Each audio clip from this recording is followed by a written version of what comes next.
Tinokuchingamidzai mhuri yeZimbabwe paAfrica and Beyond Television Network muine wenyu Ronald wekwamakusha tichikupai nhau dzezviri kuitika mukati menyika yeZimbabwe.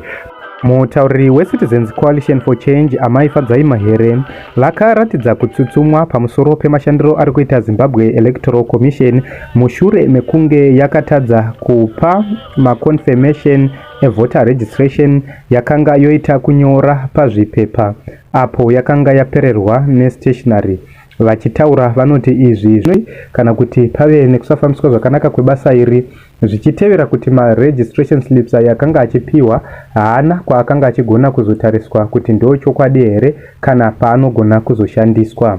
Bato kana kuti boka reZimbabwe Electoral Commission rakanga rataura richizivisa veruzhinji munyika yeZimbabwe pamusoro pechiitiko ichi richiti rakanga richazopa original voter registration slips kuvanhu avo vakanga vasina kwawana mushure mekunge vagadzirisa dambudziko iri.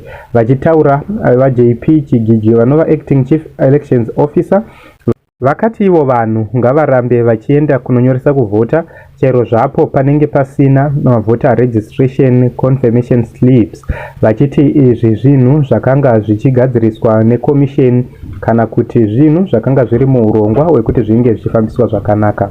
Veruzhinji kana kuti vanonzvera mafambisirwo anoitwa maelection vanoti Zimbabwe Electoral Commission yakanga iine nguva yakakura yokugadzirira uye yakapiwa mari nehurumende yekuti ikwanise kunge ichiita basa rayo, saka pakanga pasina chikonzero chekuti Zimbabwe Electoral Commission inge ichipererwa nemapepa aya akakosha.